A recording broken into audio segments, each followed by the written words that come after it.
All right. All right, awesome. Thank you. Thank you so much. So Marcia will be timing it. She'll give you Yes, absolutely. Please do that because I can go really long.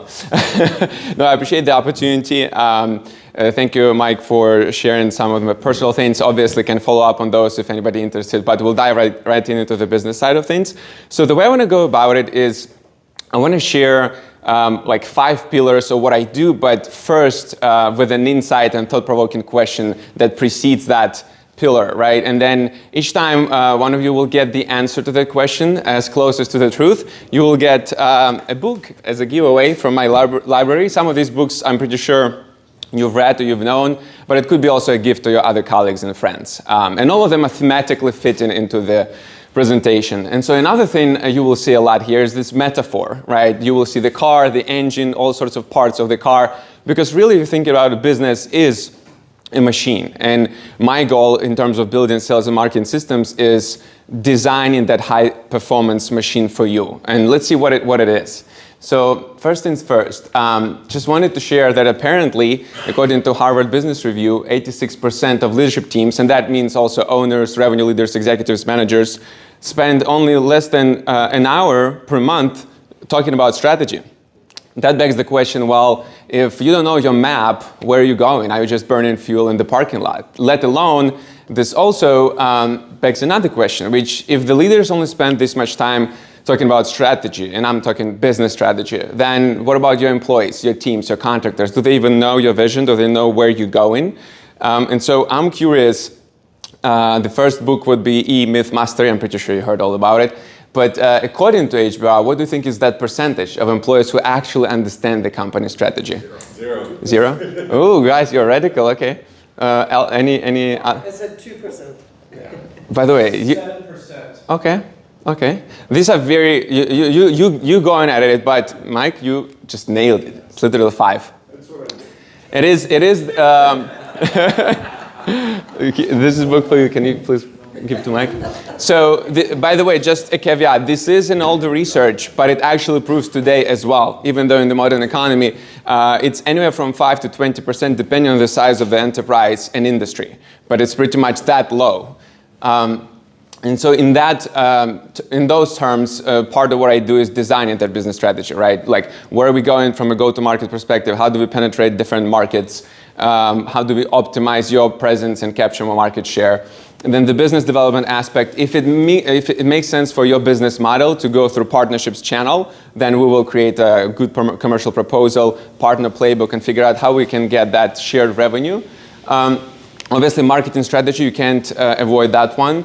And then B2B sales strategy, that's where I also pride myself. I spent 10 years in that, on that function, and so that's where I have the strongest expertise in terms of figuring out how do we win complex deals, big clients, going up market.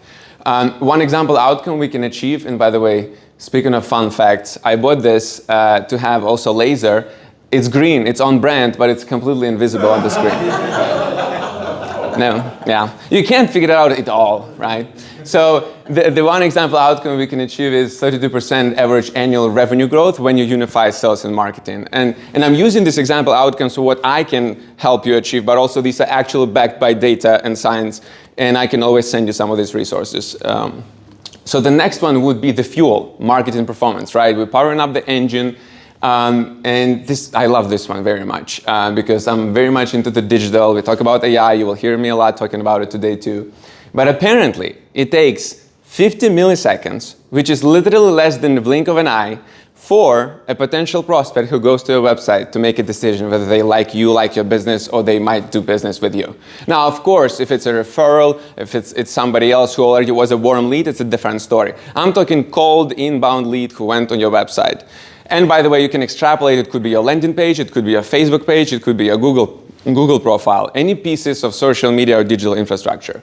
Now, what do you do with that? Like, is your current digital infrastructure actually scares leads away, or attracts them and gives the opportunity for conversion? So the next book would be Crossing the Chasm by Jeffrey Moore. It's a book around different marketing innovative techniques. And so I'm curious in terms of the question to ask you, according to Stanford University, what do you think percentage of consumers judge a business's credibility solely on the website design? 80%. How much? Naturally, you're judgmental. So Yeah. How much? I'd say it's high. I'm probably 80, 85. Okay. 90%. Guys, you're doing great today. But since Mike had already a book, Manuel, I think, is the closest after, so 75%. All right, here we go. That's one that I don't own. Yeah, but that is just to say how important this is, right? Like if it's 75%, imagine how many potential leads you never had a chance to talk to that just like went away to your competitor or somebody else, right? So we need to work on the digital infrastructure, and that's the other pillar that I'm working on, and the other part of my expertise is essentially turning that digital infrastructure, turning that marketing effort into predictable sales, unifying your message, figuring out what are the channels you will advertise on, like your ads, LinkedIn, Google, all social media ads, or traditional marketing, right? How do we leverage experiential? What are the conferences, the memberships, the referral groups, the billboards, everything else where you will effectively and efficiently distribute your budget to get those leads that are both the quality and the quantity of them, right? The big aspect also is search engine optimization.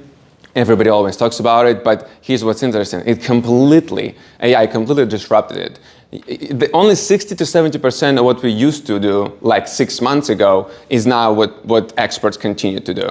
The rest is a whole new ball game, because essentially you used to want to be on the first page of Google when somebody searches, right? Now it doesn't matter, it's great, but it's not the best goal. The best goal is for AI to pick you when they recommend something, because we no longer read the pages, we read the AI recommendation, right? And that's not just in Google, it's literally every AI model under the sun. So a whole other level of techniques. I will jump through the example outcome to just for the sake of time, but the next one would be the transmission, right? The sales performance. Now we thinking about how do we leverage that engine efficiently, and if we are not really, if you don't have a good transmission, then we just redlining, overheating, our RPM is too high, and not doing anything, and not going anywhere again, right? And so here's an interesting stat. Forbes and Inside Sales essentially say that half of the sales go to the vendor who responds first. Think about it. We talk about sales performance, sales techniques, closing, this, that, calls, or great marketing, we just talked about it, right? But if you just don't respond fast enough, you potentially lose 50% of your leads. You might know this, you might not, but the AI interaction with sponsored ads, like Google pay-per-clicks, any idea has that had an effect? Are you aware? Oh, you mean in terms of the speed? Yes, I mean anything that... Not the speed, but like the clicking on the AI, the overview versus clicking on a sponsored ad as a pay-per-click ad, like... Oh, like the different levels of conversion, different budgets, essentially. That's what it's going to be. But it really, for me to tell you what is better, it really needs to be research and audit on your industry and on your market, on your size, and then I could give you like a more real answer. But I would argue my strategy with everything is really all about hybrid. I never look at something, okay, this is one thing you should do. No, this is one thing you might be needing to do right now because this is the budget and timing for it, or the season of your business, but it doesn't mean you need to be stuck there. If you pigeonhole yourself too much in one specific way, whether it's a tactic of Google ads or whether it's something larger like your sales process, then you're not keeping up with all other techniques. And so I would, but I love that question. Let me do some extra digging and I will give you a better answer as well. In terms of speed to lead though, just question to you guys. What do you think is the average shelf life of an online, and I repeat online lead because these stats all differ, right? Online lead when they, before they qualify, before they qualify and chances drop by 10x. 15 minutes. An hour. Okay. Anybody else? 1 minute. 1 minute? Ooh, okay. 15. Okay. 20 minutes. Joe is the closest one. So this book is More Sales, Less Time. It's essentially a lot about the productivity for the founder, for the salespeople. You can share it with your people and your colleagues as well, if you can give to Joe. But the idea here, if it's 5 minutes, just think about it for a second, how many leads you potentially lost once again. Let's say your marketing is done, but you didn't reply soon enough. then you call them and they apparently either not pick up, you think they're not interested, they were not serious. Well, maybe they were serious, they're just now talking to a competitor once again. Or you didn't have a chance to break their status quo, meaning they were not sure, they were like shopping around but not really on that buyer journey stage yet where they are ready to commit. But if you had that sales conversation, you could have actually bring up some unconsidered needs and give them bigger problems to solve. And because of that, their urgency would shift from, hey, I'm ready to buy the service or product you have in 3 months from now to I'm ready to buy today.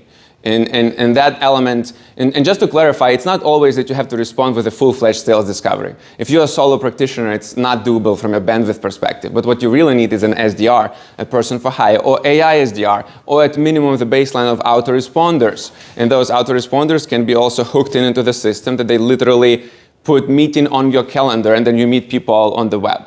Will you explain SDR to someone? Oh yeah, I apologize for my sales jargon. Sales development representative, right? Somebody who would essentially have a quick conversation, extrapolate the basic needs, what we call BANT, budget, authority, timing needs. That's what your sales development representative might do if you have those team members, or you can have AI do that, literally. That way you're up to speed with what you need when the actual sales discovery happens, whether it's in-person conversation or over the phone or over Zoom.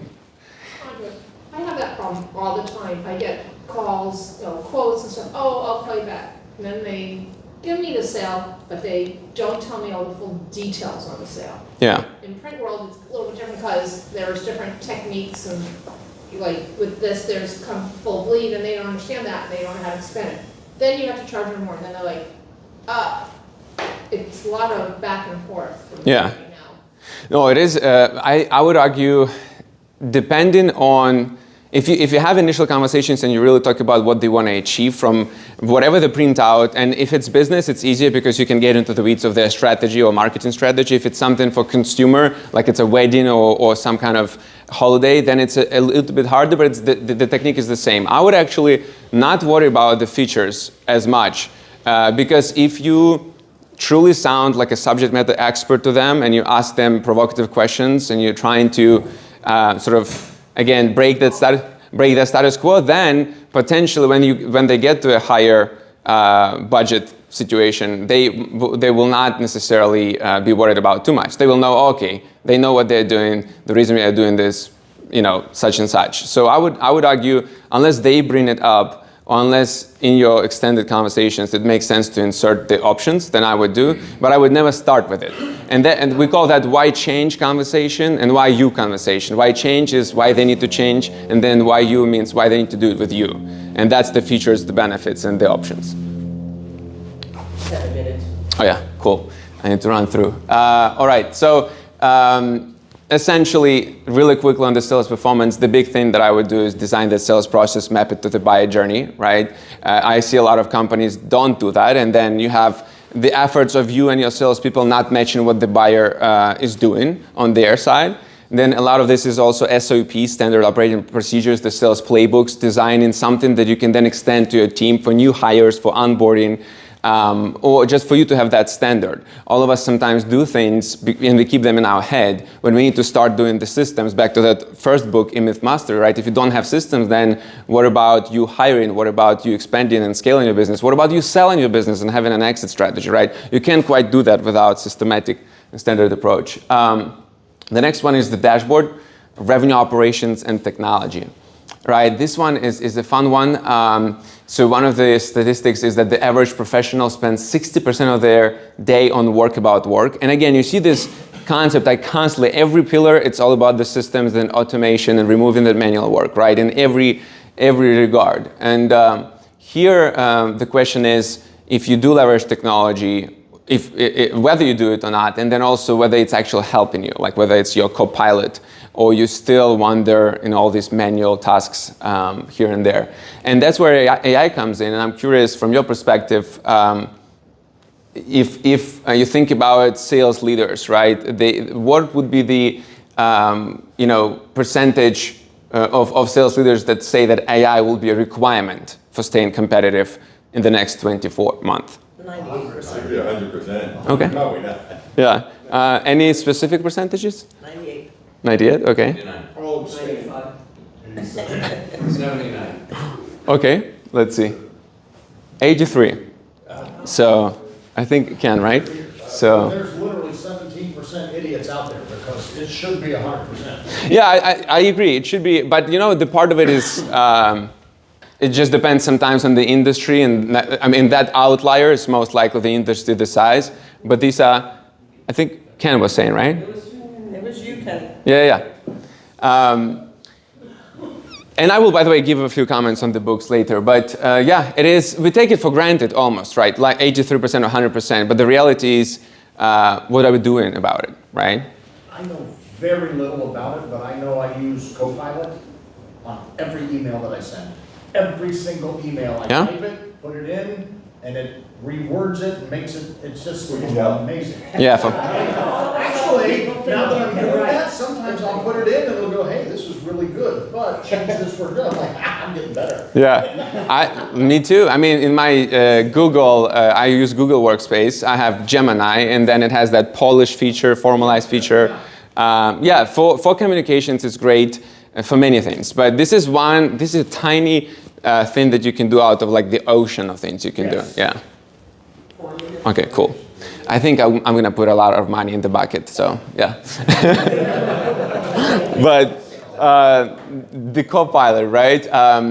What I would build is, again, a lot of technology. I personally used anywhere from like 50 to 70 different sales and marketing tools, and I managed and was in super admin from anywhere to 20 to 30.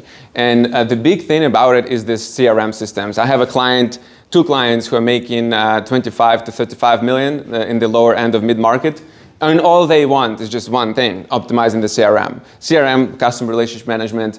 And it used to be, it's all about contacts and your data on your leads and prospects and clients. Well, not necessarily anymore. It's literally a single source of truth for everything you do in a business. Full sales engagement, AI agents, AI prospecting, data agents, all of these tools like HubSpot, Salesforce, Zoho CRM, they are big. Some of them do have a small business clientele too. But the reason I'm bringing this up is that you need to start thinking as much you need to remove from your head and put it in the technology, and then that being your data set. Because whatever you keep in your head about your prospects and clients, you can't create a report on it. You can't look back and create that dashboard we are talking about, like in the car, meaning to give you data, how far you're in your business. You can forecast, you can understand the probabilities, you can't look backwards. You have nothing to compare it to, right? And that means you cannot make, back to the strategy, those strategic moves, whether it's marketing, sales, or your go-to-market.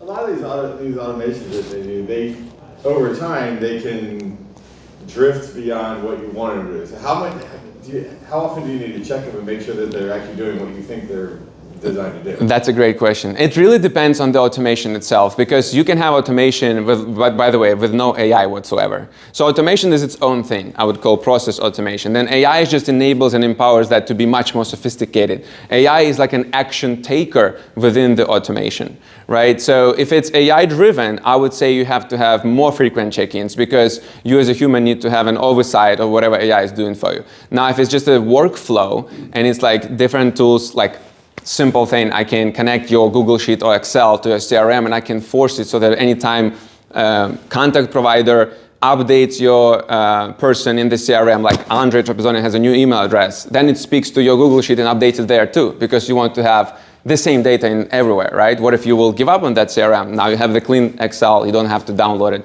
So that doesn't require AI really. But to answer your question, the sacrifice is that you do need to spend time with it a little bit, or you need to have a person do it for you, the vendor, the contractor, or the employee. But the benefit is that you can get to 20, 30, 40% revenue growth when you get to the revenue operations and technology. Speaking of, I would even argue more than that. According to Serious Decisions and Forrester, revenue operations driven companies, and again, this is from SMBs to mid-market to enterprise, they can achieve 15% higher profitability. Bottom line, not just the top line. And think about what those numbers can do for your business, right? If you build all these systems. And the last one, and I do know that I have like a minute left, I think. So the driver, right? That's the part that you did not hear me talk a lot in the last couple of weeks, but I actually wanted to share because it's important. Let's say we build you a high performance machine. well, what's the point of that machine if there is no good, capable driver? And that's you. That's the revenue leader, that's the owner, that's the manager, that's the VP. And whether you run a specific department or function or you own your business, right? The big thing is that apparently executives spend 64% time on being reactive. Putting up fires, replying to emails, clients that are maybe a little bit toxic.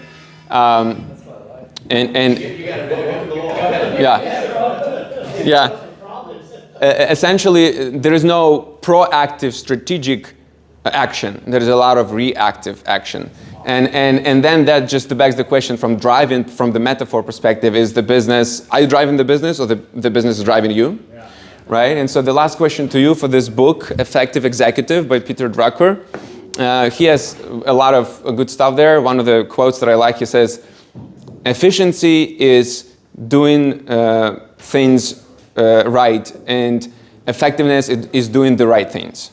So, and that's what we will work on together. The question to you is, according to American Psychological Association, multitasking can cost a business owner, and really anybody, up to what percentage of productive time? 65%. 65? 40, 80? 40. Okay. He's asking how effective it is? No, how actually negatively it impacts your productivity. Oh, I'd say 90%. Yeah.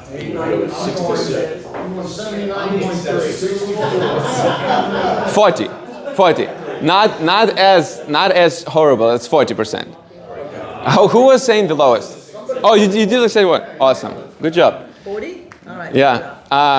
But think about it. Almost half of your day is by the way, I'm in the same boat. I love multitasking, and then I also have a tendency to do a whole lot at once, and then I realize, well, I lose. There is something about when you shift your attention, there is that sort of unseen cost of your productivity. You need to start focusing on deep work, very strategic work, the buckets, the allocated time blocks. But just to sum this up, that's what we will work on. We essentially will design, we designed the system for a business, now let's design the system around your life, right? How do you operate as an executive, whether it's how do you make decisions and delegate, whether it's just your personal high performance. And a lot of coaches don't always look at somebody's physical limitations or somebody's personal goals and obligations. It all feeds into how you run your business. And my goal essentially, if we scale your business and improve your performance, then we also improve the quality of your life. Win-win. Yeah, so that's pretty much the story. Yeah. Nice. Any questions? Any other questions? Anybody?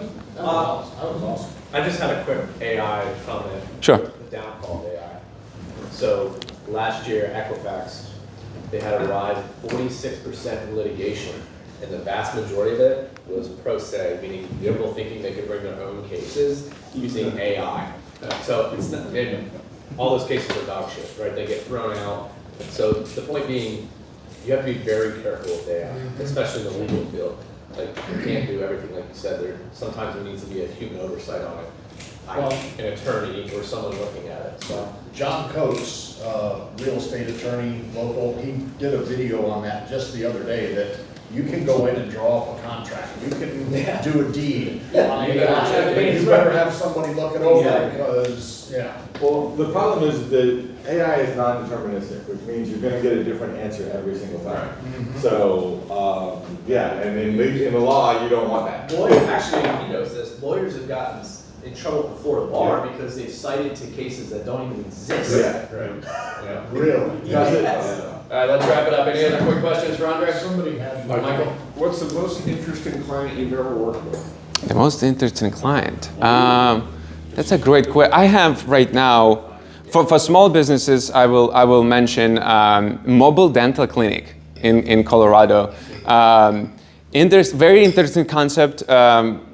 I mean, maybe it's not new, but the way they go about it is very fresh. How they take out larger competition, very bold strategy.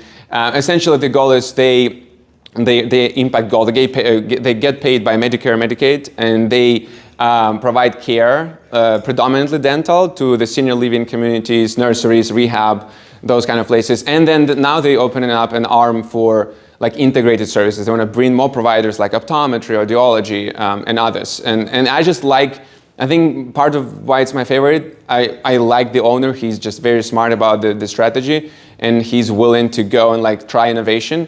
And also because obviously the impact they create, right? They help people in need, and that's, you know, that's amazing, right?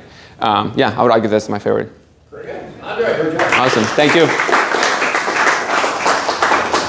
had a gentleman walk in a little bit later. Michael, would you stand up and tell us about yourself personally only, just a little bit about yourself? Michael Snyder, cousin from across the bridge.